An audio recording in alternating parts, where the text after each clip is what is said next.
大家好，欢迎收看《震惊最前线》，无马看中国，我是主持人张宏林。再次感谢大家收看我们的节目。现在中共，尤其习近平在谈到这个要共同富裕哦，但这共同富裕过往的一个讨论里面，有一种是均贫，有一种是均富哦。那看起来共同富裕好像听起来是一起均富，但做法上来讲，好像又不是如此哦。所以最近我们看到整个习近平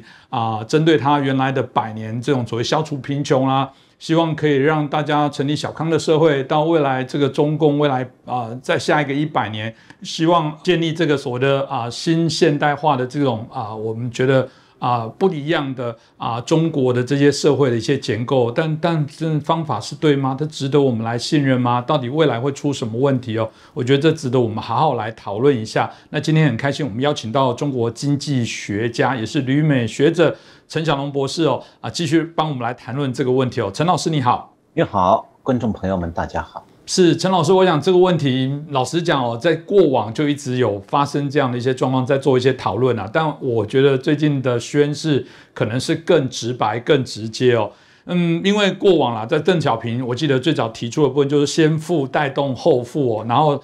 这个实现共同富裕哦。意思是先富一部分人，然后等有些人富起来之后，再带动大家来走。但显然现在的状况是受到许多大的一个挑战哦。显然目前习近平所宣示的部分，感觉上又不全然如此哦。所以我们就问老师，这个实际的状况是如何呢？有没有更严重？那我们当然好奇。当初所谓的先让一部分的人富起来这件事，到底算不算是一个正确的一个方向？但现在这样的一个改变会产生什么样的影响？我们请教一下陈老师。主持人问到这个问题要谈到有一部分人先富起来，就是说这个财富在中共治下是怎么样分布的？要了解今天的状态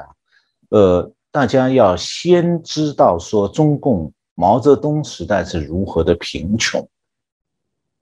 因为今天在台湾，大家讲共产党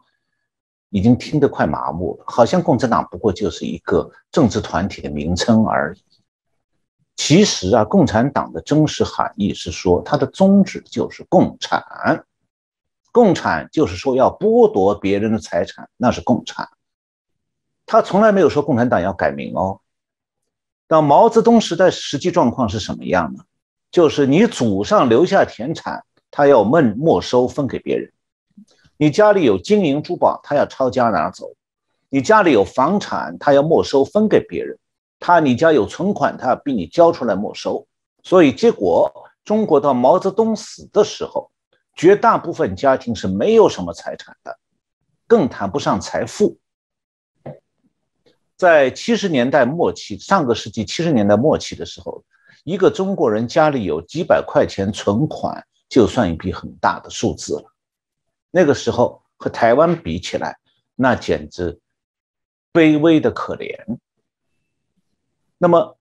有人讲，那是不是那共产党官员也很穷呢？那就需要了解中共官员在毛泽东时代一直到现在，他们的状态是什么？他们有各种生活待遇上的特权。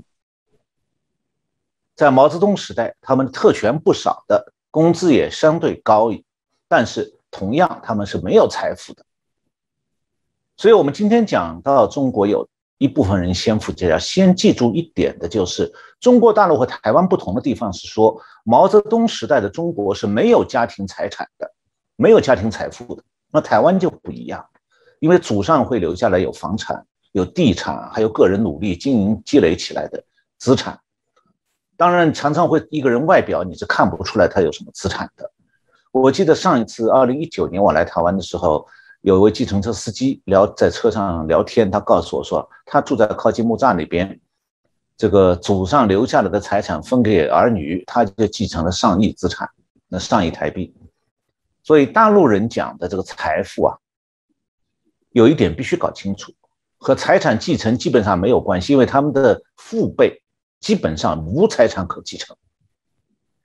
也就是说，今天的富起来都是一代两代人在短短30年内捞到的。那么中共是从改革开放上个世纪70年代末开始到现在，突然出现了拥有巨额财富的社会群体了。那么我们上次节目曾经谈过，就是共产党这个资本主义，就是中共的转型造成了共产党资本主义，就是共产党把绝大部分国有企业送给了共产党干部，那让他们一夜之间成了红色资本家。也可以说呢，中共夺取政权之后，就在财富分配方面做了2件大事。第一件是没收了全国私营企业的全部私有财产，实际上把民众的私有财产大部分也剥夺了，房产、地产全部剥夺。第二件事是把名义上夺来的这些原来老百姓的私产，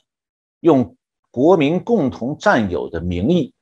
掌控在共产党手里头。那么当时中共用词叫做全民所有制。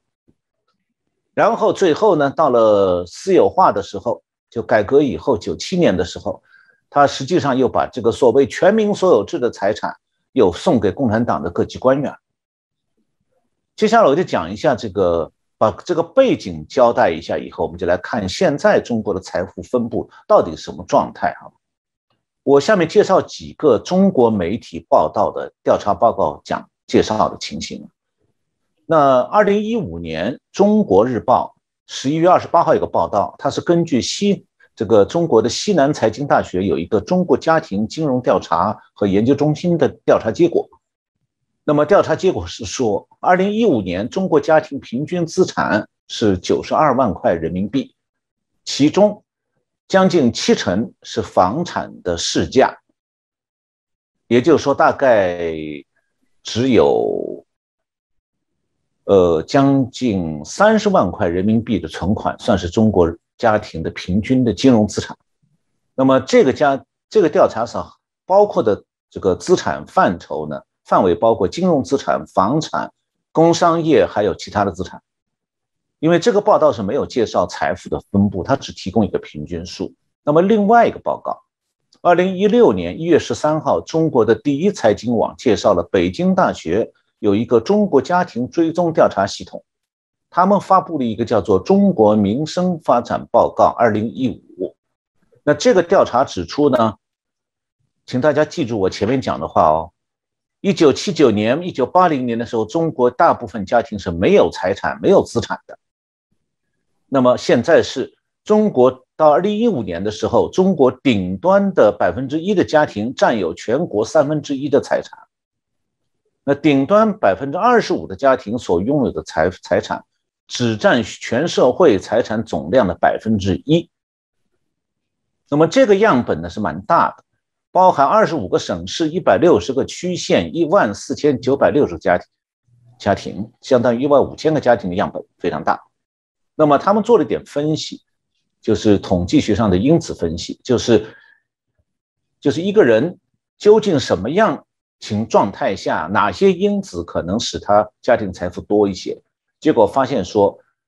有这样几个因素会影响到家庭财富的积累。第一个是你有没有城市户口，第二个因素父母教育水平高低，第三个本人是否有中共党员身份，第四个你出生在哪个省，是经济发达的省还是落后的省。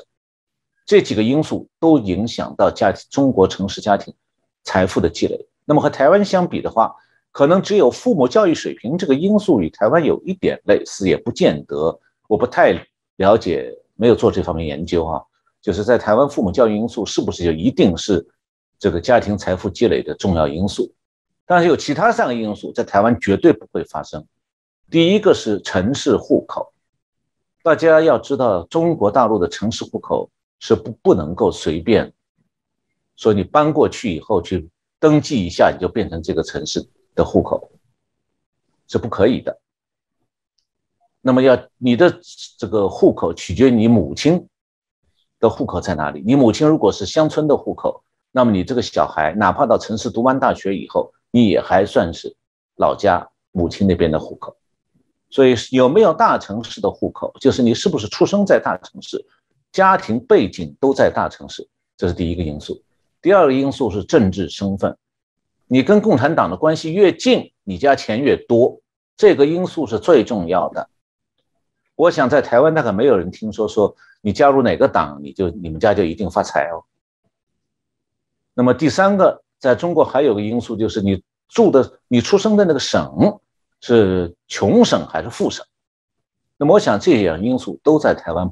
基本上不会出现的。那么这是第二个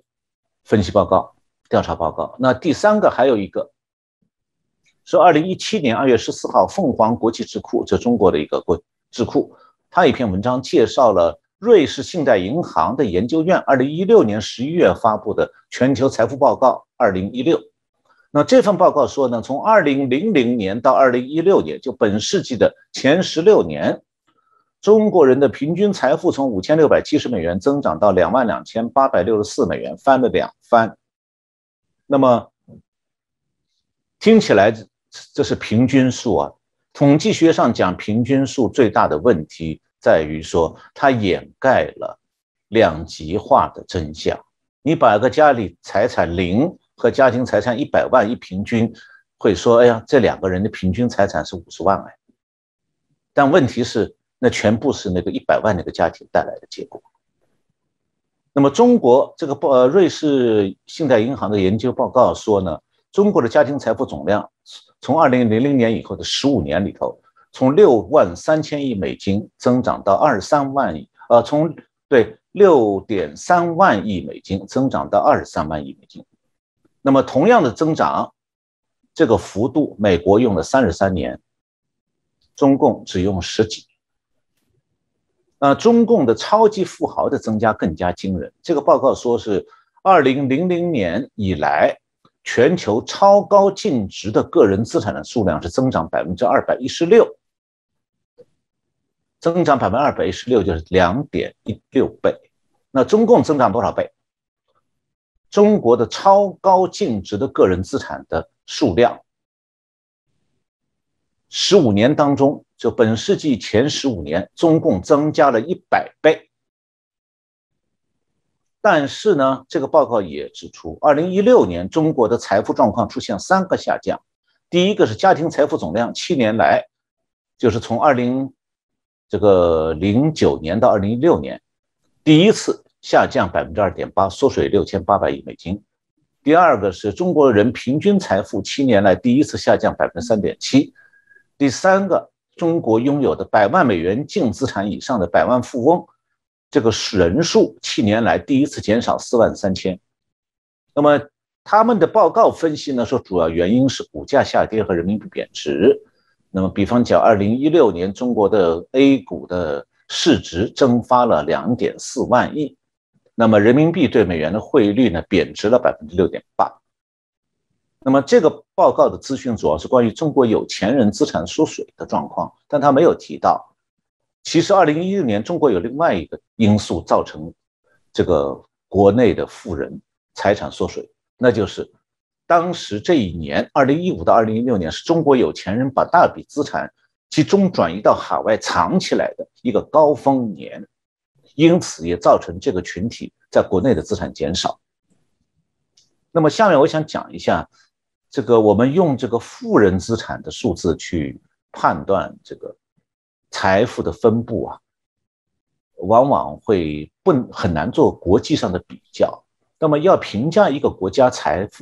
居民的财富的分布的总体状况呢，经济学里面会用一个综合性的指标叫基尼系数 （Gini coefficient）。那么这个系数怎么计算我就不讲了，有兴趣的观众自己可以上网查。那么这个指标是用来判断说社会成员的收入分配或者是财富的分布它的公平程度。那么它是个比例数值，就是0可以是0到1之间，如果用百分数的话就是0到100%。那么基尼系数越小，指的是收入分布的这个就是财富的分布越平均。那么基尼系数越大，说明财富的分布越不平均。那么现在呢，中国的基尼系数啊，这个如果是从收入的角度去看，就收入的分布的基尼系数，它实际上可能是将近0.5或者50%。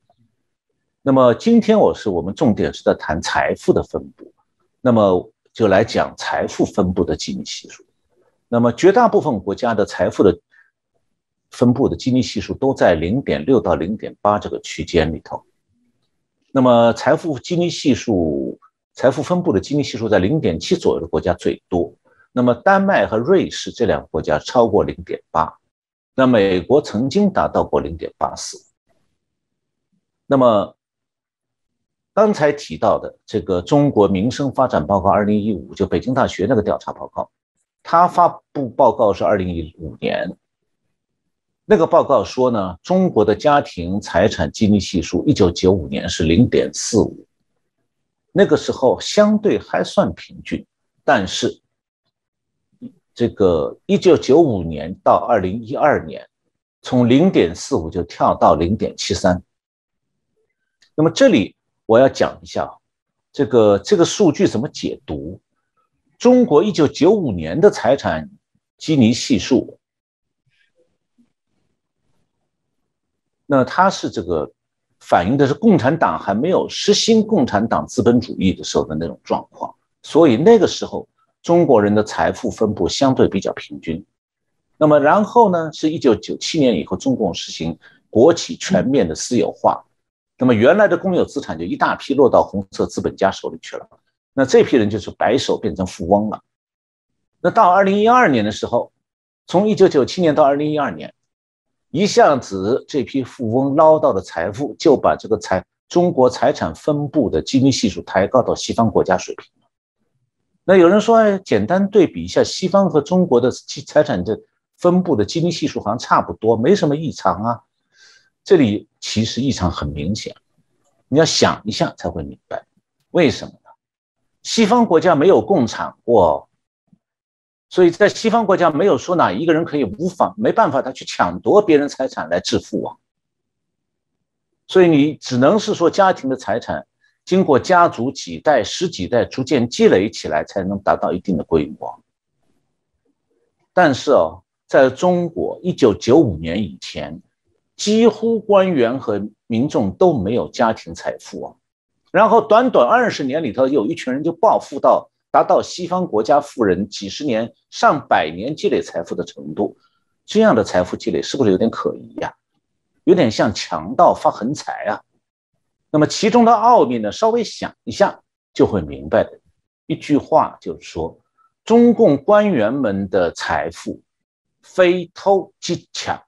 是，我想老师在这部分大家也清楚跟我们提到有关这段期间在谈到这个共同富裕这件事情，想有许多的一个面向可以好好来探讨。其实谈到共同富裕这个字，当然也是习近平针对中国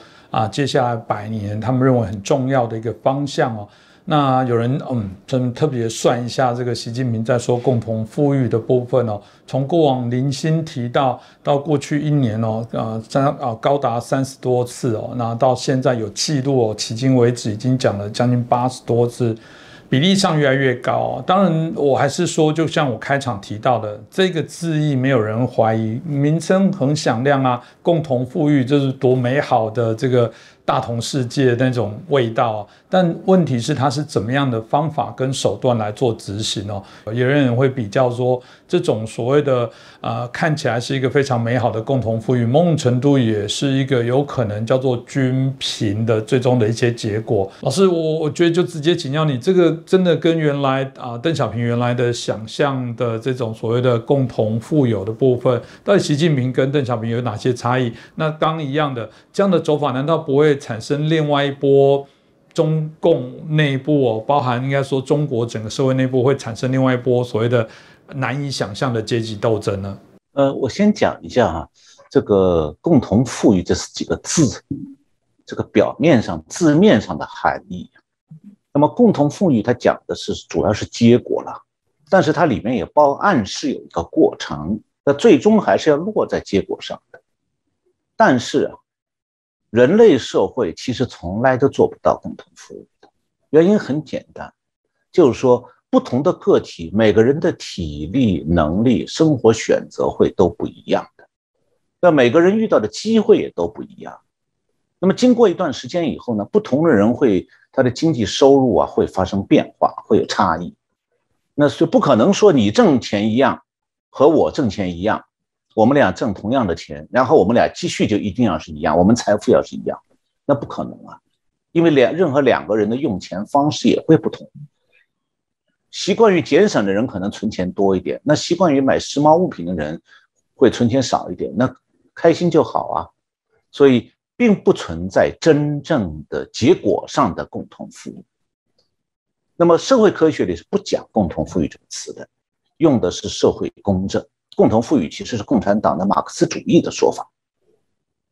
那么社会公正指的是什么？它指的是一种制度，如果能给绝大部分的社会成员提供相同的受教育的机会，也提供个人努力发展的空间，然后弱势群体能得到必要的照顾和保护，那么这个社会基本上它的制度层面算是公正的。那么公正的社会里仍然存在着不同收入群体的，还有不同财富群体的这个差异，所以它仍然不可能是共同富裕。那么在共产党制度下有没有过社会公正？可以讲从来没有过，也永远不会有。为什么呢？首先，中共的政策语言里从来不用社会公正这4个字的，原因就是说社会公正和共产党制度格格不入。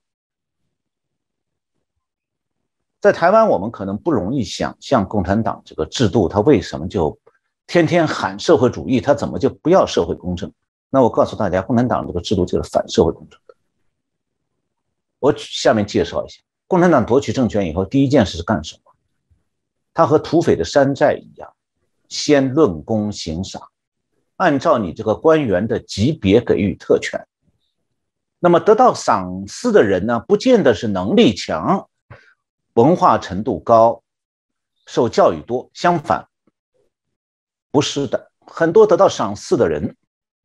得到特权的人，是因为杀心重、杀人多。这我为什么比喻土匪山寨？只有土匪山寨用这个标准的。你上战场杀国军杀得很好，给你特权多一点。所以只要对共产党统治有利，这样的人就在共产党那里得到特权。那不同的时代呢，特权是不同的。那么毛时代是把私营企业全部消灭了，所以就没有因为经营企业这个还有企业的大小啊，有这个企业的有和没有，因此出现财产差别。那么在中共呢，中共这个治下，它其实只有官员有特权，他们的特权主要反映在当局分配给他的房子大一些，还有呢，当局可以给他配给家庭服务员，管替你做饭、洗衣服，帮你做家务。另外呢，特权包括工资比民众高得多。当然还有配专车司机，达到一定级别有专车，有专门的司机，政府出钱养他。再就是凭特权身份可以买到一些民众买不到的消费品。那么等到第二代，就官员的第二代，这个中共已经开始改革了，这个时候经济活动开始市场化，那么父辈的恩荫就会变成一种子女可以享用的特权。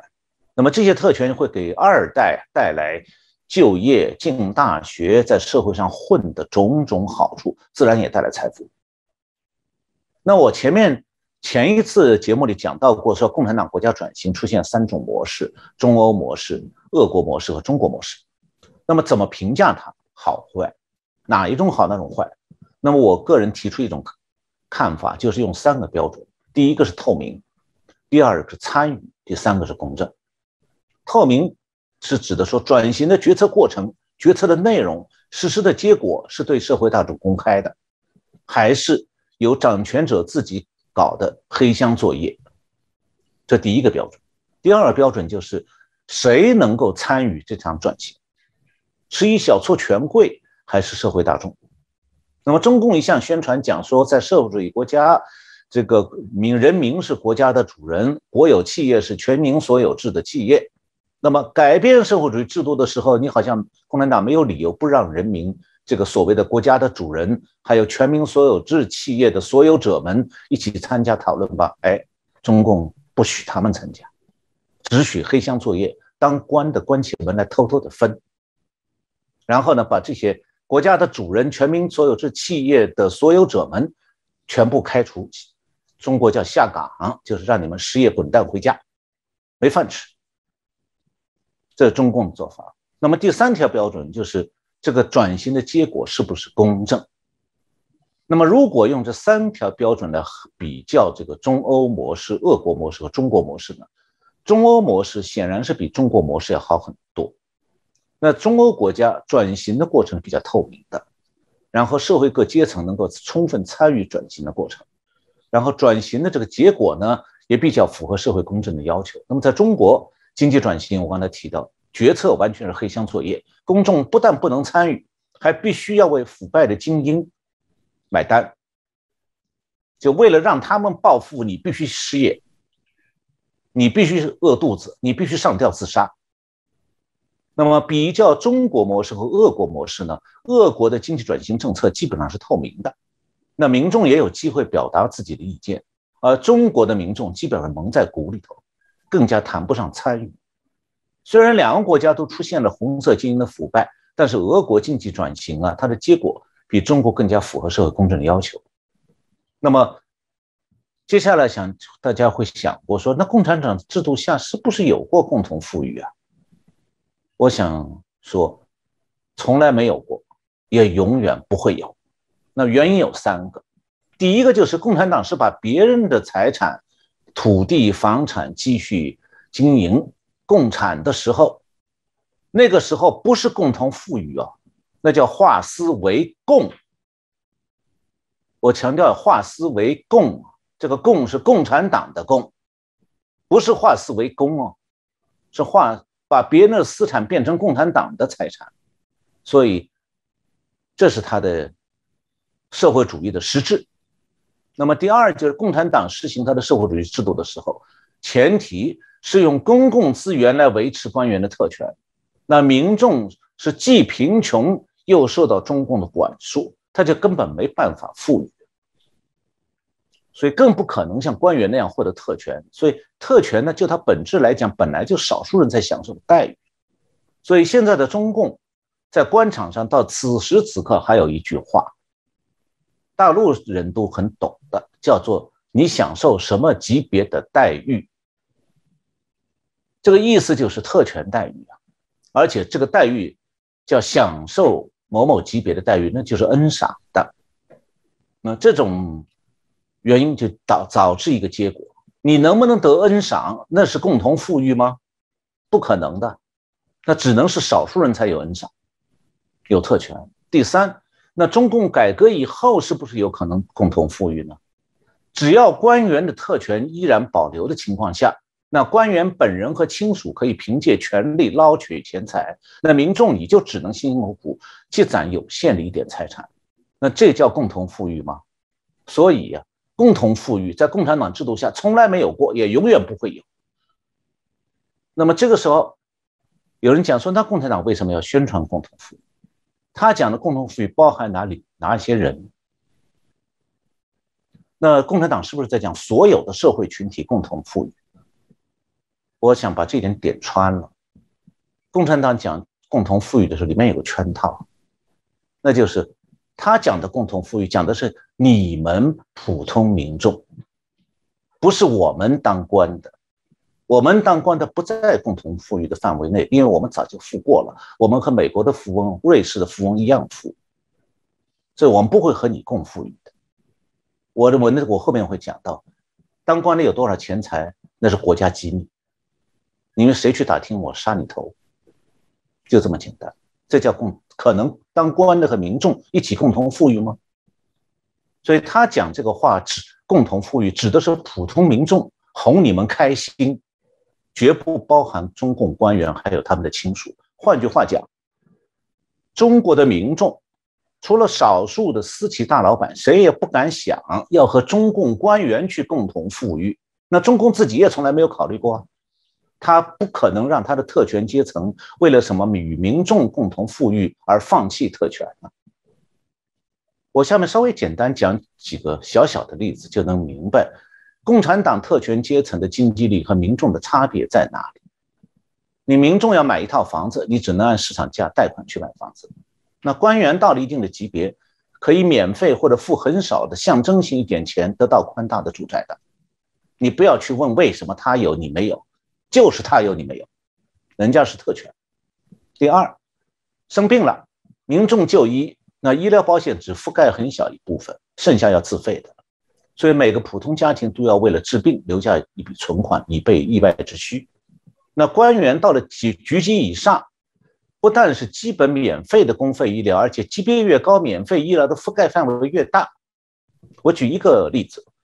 中共的卫生部副部长殷大奎几年前在上海的一个叫中欧国际工商学院举办的一个叫健康产业论坛上，他讲话时漏了一点内容出来。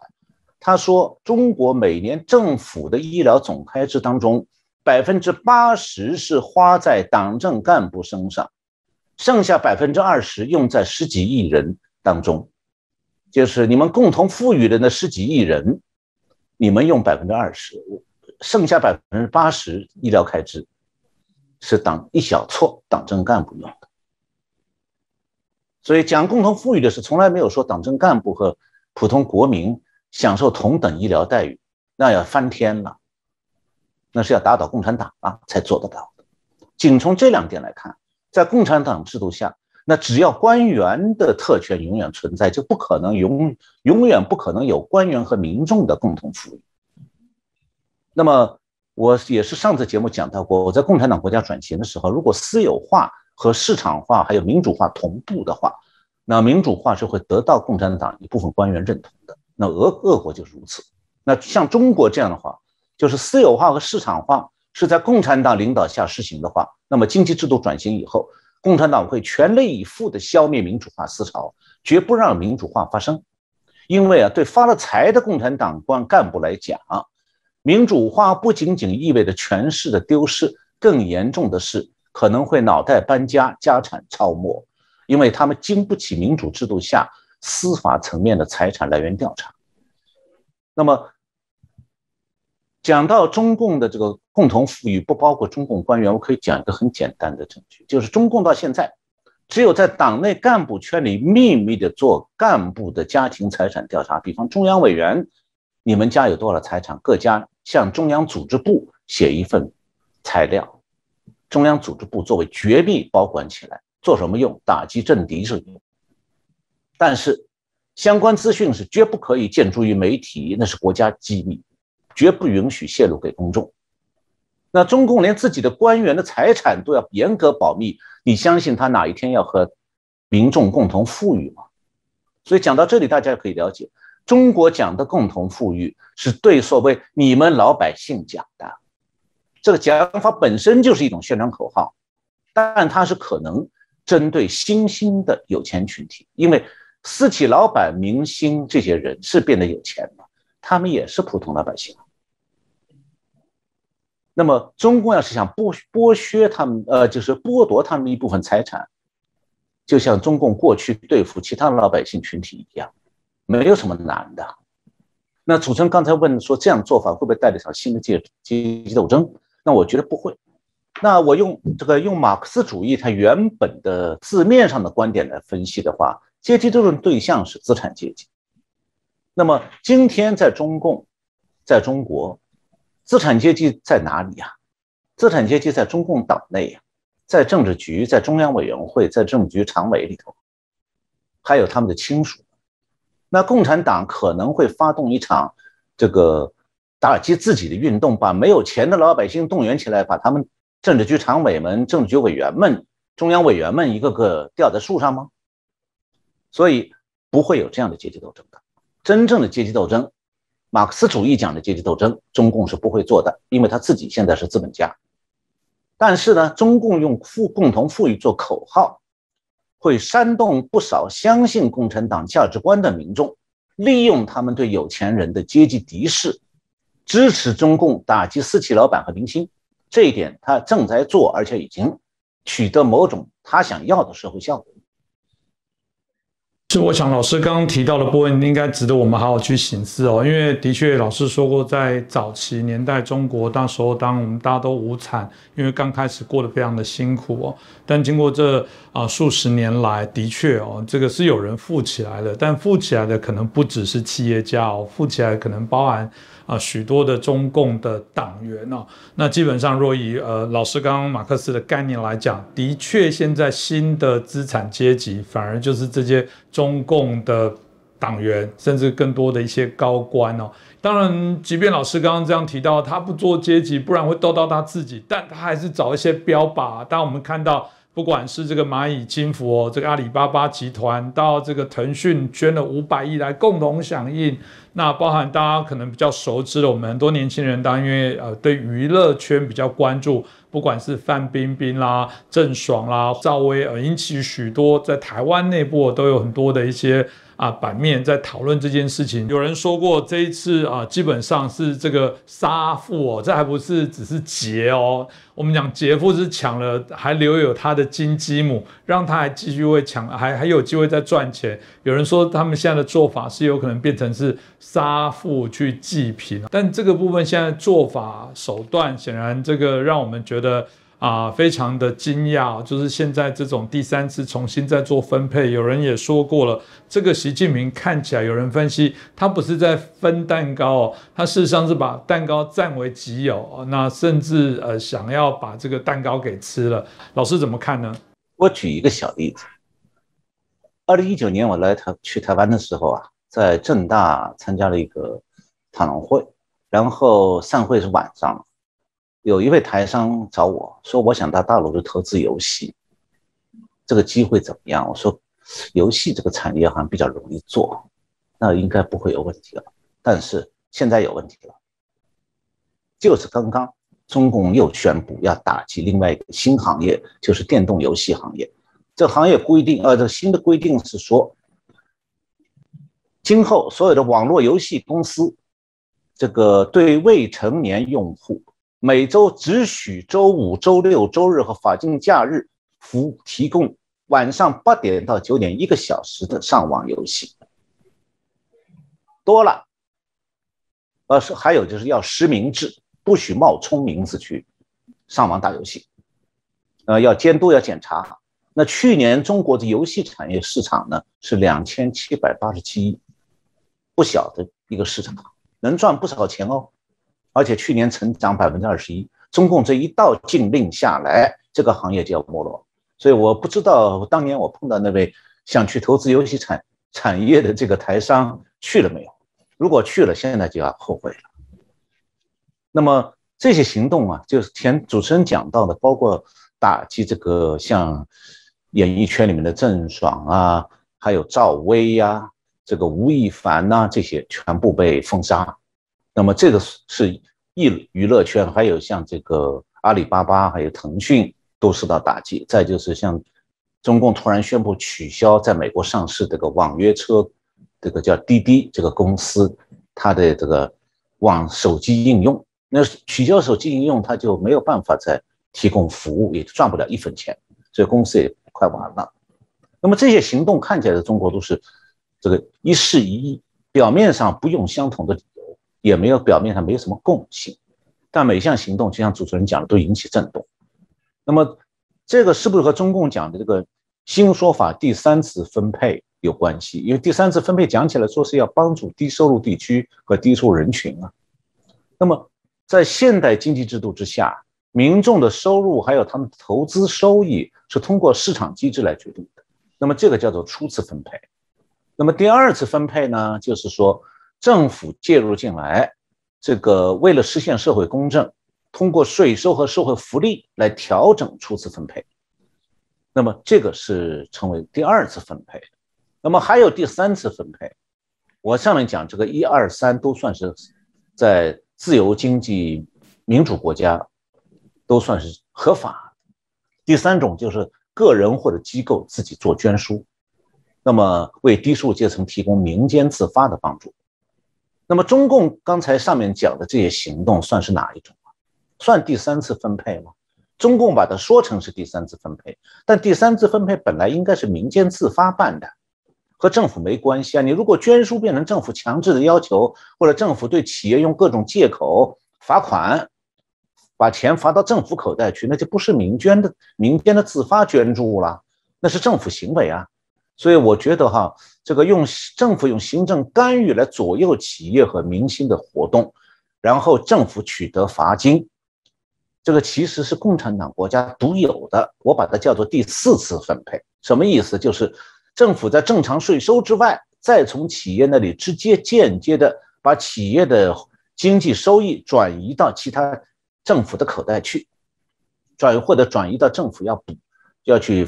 这个扶植或者补贴的那些领域里去。那么为什么中共要这么做？现在这个中共到底有什么样的需求？懂经济的人恐怕很直觉会想到说中共缺钱了，是不是这样呢？我们看看中共最新的财政收支的情况。那么我先要介绍一下中共这个财政收支它这个基本的一个架构不然的话就听不懂了。那么中共财政呢分成中央和地方两级，中央这个大家好理解，地方指的省和直辖市。那么中央预算大概包括3个部分，第一部分叫做中央本级预算，那么第2部分是对地方政府的转移支付，第3部分是保密，就不告诉你用途在哪里。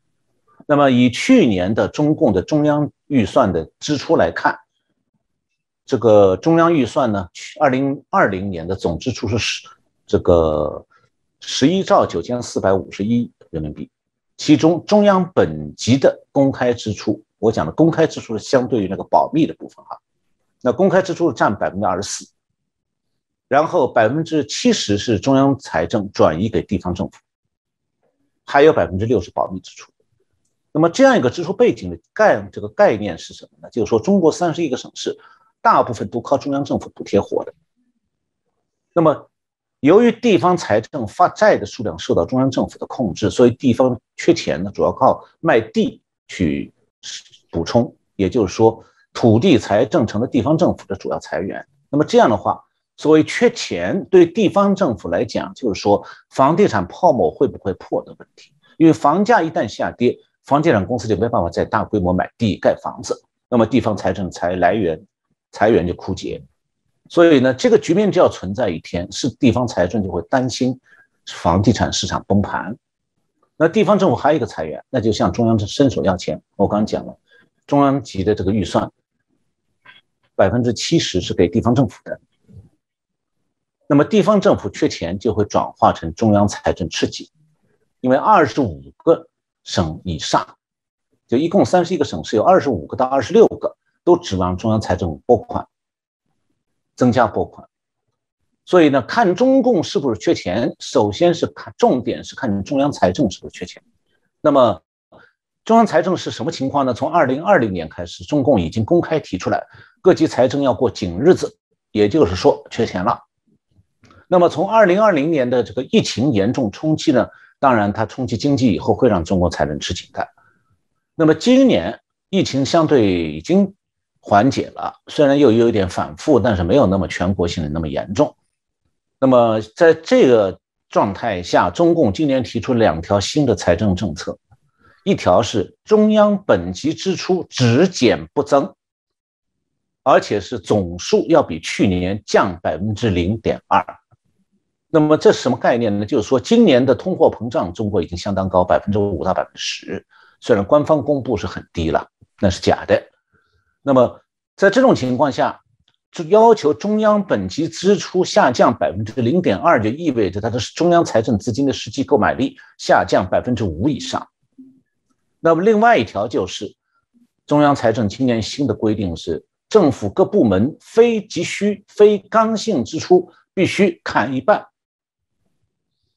这个数字就比较狠了，就是你要是个政府机关说今年买一辆新的汽车，对不起，这属于非急需、非刚性。不管你有没有需要，比去年的支出砍一半。那明年是不是比今年还要再砍一半，我们就不知道了。那么在这样的紧财政的政策之下呢，今年中共的中央的财政预算的各个主要项目当中除了国防开支增加7%，债务付息的这个支出增长8%，其他的项目不是削减就是持平。像一般公共服务支出是削减14%，外交支出削减2%，公共安全支出、教育支出、科技支出、粮油物资储备支出都是持平，零增长。那么今年1月到7月的财政部数据显示呢，中央本级的支出7月份实际上是下降5.5%，这说明什么？中共财政现在确实缺钱了。那么这种状况下，中共正在采取一系列措施在补救。比方讲，最近下令地方政府卖地的钱，过去是地方政府支配的，现在规定这钱必须先交到国税部门的国库去。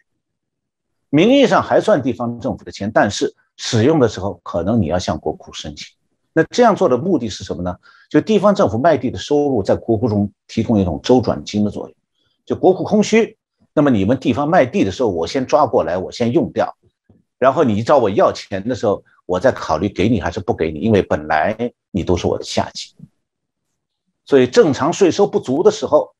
就可以拿地方卖地的钱来付给地方的转移支付，就是用卖地收入垫付。所以这就为以后做一些事情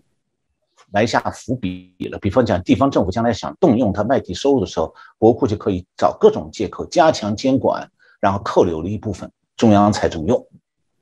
那么另外，就中共现在正在准备开始征收房产税，原来只是在重庆、上海试点征收有限的房产税，现在有可能扩大到全国。那主要目的是为地方政府开辟新税源，减轻中央财政为地方财政大量补助这个负担。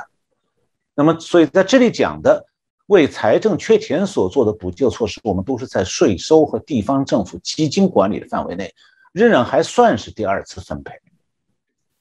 那么目前在第3、第4次分配方面，我们还没看到统一的全局性做法，因为中共当局还在担心社会震动，所以他现在是用舆论先行，用高层指示的方式给有钱的社会群体敲警钟，让他们乖乖的配合上面的要求来做，把掏钱捐输给政府。那这个对私企大佬还有对富裕的民心的敲打，应该算是杀鸡瞎猴吧。所以实际上的第3次分配，在中共的那种表面上是自发的捐输，实际上是第4次分配结果。就是说，中共通过对私企还有钱人的经济活动施加压力，逼他们自愿捐输。所以这种所谓的自愿，其实是威权当局挤压逼迫的结果。那么中共最近呢，正在逐步探索一套这个新的实质上的第4次分配手段，来造成了第3次分配的结果。比方讲，最近腾讯宣布了，它启动了一项企业的叫做共同富裕专项计划，这不是在企业内部的，是这个公司对公司外部的其他人要共同富裕，4个月内投资1000亿。这个钱呢是由中共来花，不是腾讯自己花，说是要用于提升低收入群体收入，改善基础设施，协助乡村经济发展，还有支持基层教育。那我前面讲过，中共官员家庭永远不会纳入第3次、第4次分配的，所以你永远不要指望中共高层会逼江泽民、李鹏、曾庆红、温家宝这家族拿出大笔钱财来捐输。那在台湾马上有人会想到说，台商会有麻烦吗？我想首先有一点要讲清楚，台商不是中共党员干部哦。你在中共之下，台商属于有钱的平民。那在强制捐输方面呢，台商其实是没有豁免权的。再加上台商在大陆平常都讲一句话嘛，这两岸一家人啊，这话讲起来蛮好听。那既然赚钱的时候你讲两岸一家人，那捐输的时候怎么讲两家人呢？那还是一家人吗？所以到时候该捐就要捐了。所以大陆的商人明星要出血，台商恐怕也未必能例外。那么至于什么时候中共官员上门了，找台商要钱的时候，那就看到中共缺钱缺到什么程度。还有呢，要看地方官员啊动不动这个脑筋。所以到这个时候再谈到大陆投资，就不是简单的所谓在商言商了。因为对中共来讲，第4次分配实际上就是逼捐，强迫你捐。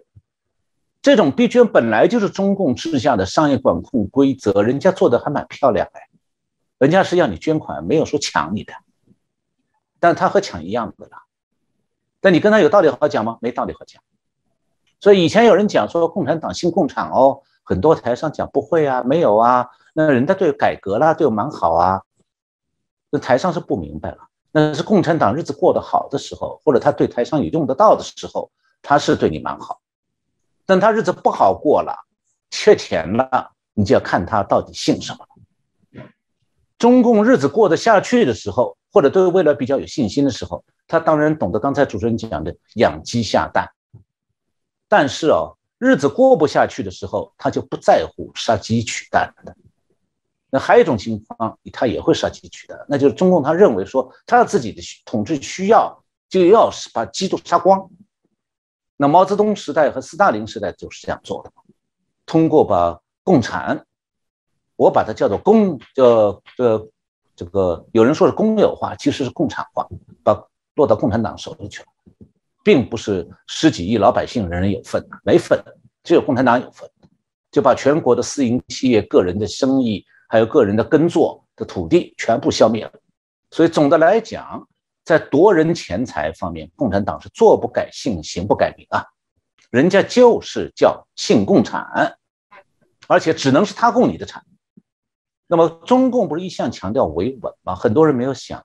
这里面有一层意思，就是防止别人去清查或者清算中共官员、权贵们的不法财产或者不当来源财产。因为在中共治下，不许查高层，不许查官员的财产，这是中共的法律制度。所以我们目前看到中共的整顿各个行业的经营啊，它不是个简单的所谓私营公有，谁的比例大，是哪一种比例变小，哪种比例变大那么简单的问题，而是说私人经营还有私人财产，中共想拿一块走，那叫做共有，共产党有共有。所以私营企业家与狼共舞的时候，他不能忘了狼永远是狼，他要咬你的时候，你不必怪他是只狼，是只能怪你自己把它当作羊了，还以为是和羊共舞。是，我想老师刚刚提到的这些内容的部分，但我想值得我们好好来思考。当然，这个最近中共当然整个系列里面也加大了这个比较严格的盘点，然后整顿哦。其中不只是这个房产、金融，然后我们看到的包含这些所谓的网络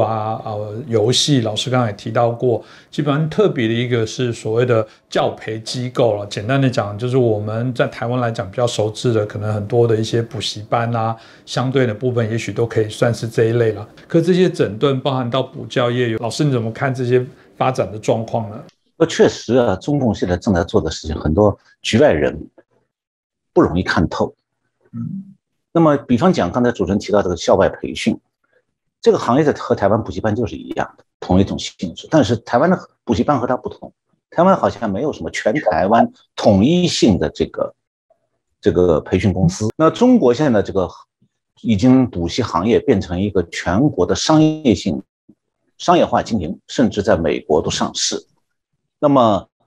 赚钱当然很多了啊。那么中共呢，现在是实际上这个对他下开刀，停止补习。所以有人讲，对补习行业来讲，今年这个夏天是一个寒冷的冬天，这行业完蛋，被中共一夜之间一道命令就整垮了，不许补习，甚至规定说小学不许考英文考试，这样的话等于说不许小学学生学好英文。你课外找补习不许补，然后学校考试不许考。那么中共想干嘛？我先讲一下，这个补习行业在中国是个大行业，不光是收入几千亿的问题，它的员工有多达1000万人，而且薪水都付得不错的。这个行业一下子垮掉1000万人失业，中共怕不怕？中共不怕。他想要这1000万人失业，想把他们赶到哪里去？赶到工厂生产线上去。为什么呢？因为中共这2年在谈一件事情，叫做脱虚向实。虚是这个空虚的虚，实是真实的实。意思是说，中国经济现在在这个服务业方面过度发展，然后制造业这个实体现在越来越空心。那如果你要是从这个角度去看它的经济整顿措施，就比较容易理解了。就是说，他真正关心的是要把这个整个经济的这个虚的部分，他认为虚，中共认为虚的部分，这些行业虽然像这个校外辅导行业这些很热闹，赚钱不少，还有电子游戏啊等等，那多半是处于服务行业或者是满足某些特定需求的，和中共的所谓的经济战略目标不一样，没什么关系。比方讲，蚂蚁集团如果把它遏制住了，就可以控制金融泡沫，还有阻止小额消费贷款的膨胀。那么约束房地产炒作，也是避免这个金融风险增加。那么校外培训行业是为学龄儿童还有青少年进入好学校服务的，结果呢是吸纳了大量城市家庭的财务资源，同时又培养出一批的出国留学生到美国去念书，到国外念书，每年带走了几百亿美金。所以对中共来讲是个赔本生。那么还有中共还在打击快餐的配送行业，那也是1000万人就业的，中共也要打击它，为说是这个行业是为懒得做饭的人服务的，吸收了过多的消费力。那么电子游戏行业是认为刺激年轻人沉溺其中。那么你可以看到中共这个整个的整顿的企图啊，就是一条，要把劳动力引向脱虚向实，把他们挤到这个制造业去。那么现在中国的年轻人是对制造业岗位兴趣很小，特别是来自中小城镇和农村的青年人，他们不享受工厂严格管理那一套束缚。比方郭台铭在大陆那个工厂的管理体制是很受年轻工人的反对的，所以才出现了世纪跳嘛。那么这是一面，就是工厂管理对年轻人来讲很束缚太大，他们宁肯去当这个外卖小哥，就开着骑着那个这个